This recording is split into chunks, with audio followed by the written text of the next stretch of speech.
Good quotes are like crystallized wisdom that can give us instant insights and a nice lilt when we revolve them around our mind and pause to reflect on the particular value they may have for us.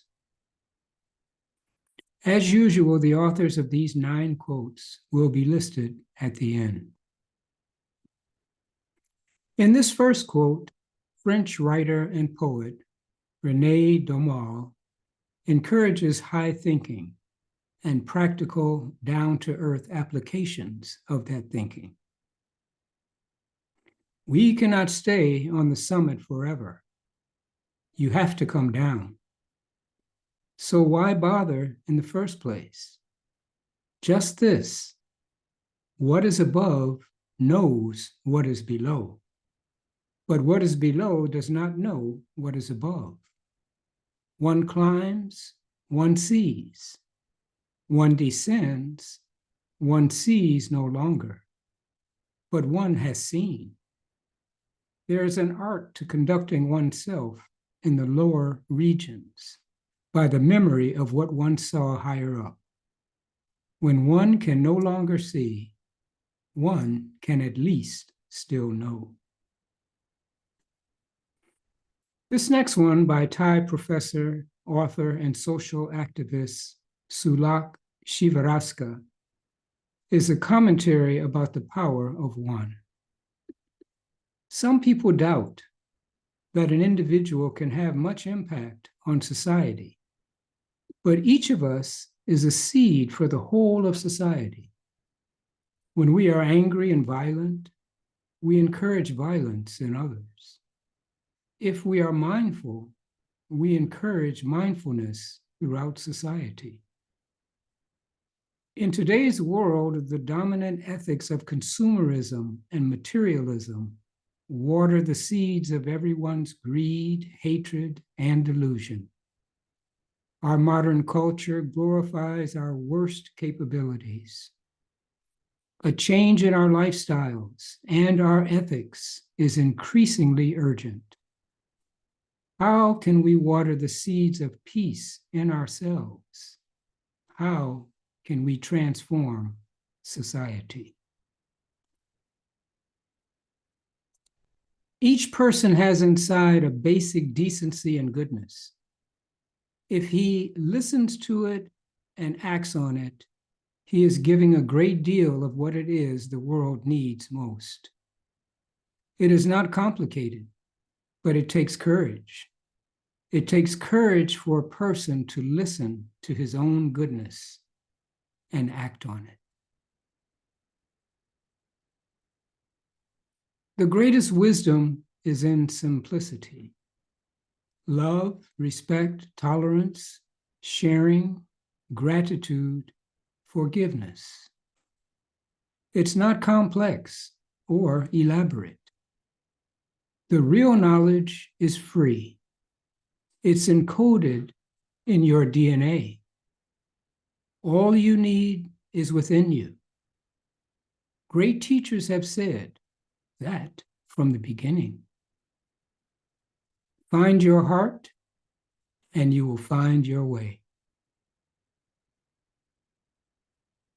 Here, early 20th century Supreme Court Justice Oliver Wendell Holmes suggests that we should fear not and act boldly.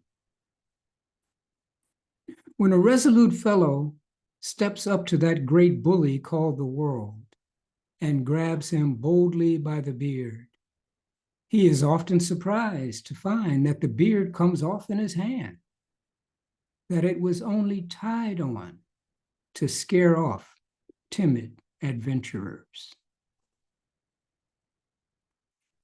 English theologian Thomas Burnet. Meanwhile, I do not deny that it is helpful sometimes to contemplate in the mind, as on a tablet, the image of a greater and better world, lest the intellect, habituated to the petty things of daily life, narrow itself and sink wholly into trivial thoughts. But at the same time, we must be watchful for the truth and keep a sense of proportion so that we may distinguish the certain from the uncertain, day from night. This next one is by that legendary sculptor, painter, engineer, scientist, and architect of the Italian Renaissance, Leonardo da Vinci. I love those who can smile in trouble, who can gather strength from distress and grow brave by reflection. 'Tis the business of little minds to shrink, but they whose heart is firm and whose conscience approved their conduct will pursue their principles unto death. Satya Sai Baba. Man always seeks happiness by trying to satisfy his desires. If a desire is fulfilled, he feels joyous, and when it is not, he feels disheartened. But the trouble is, desire is a bonfire that burns with greater fury, asking for more fuel every time. One desire leads to 10 more, and man exhausts himself in trying to fulfill his desires. He has to be turned back from this path of never-ending desires to the path of inner contentment and joy. He has to progress every moment. A stagnant style of living does not benefit him. How long can we tolerate a boy staying in the same class at school?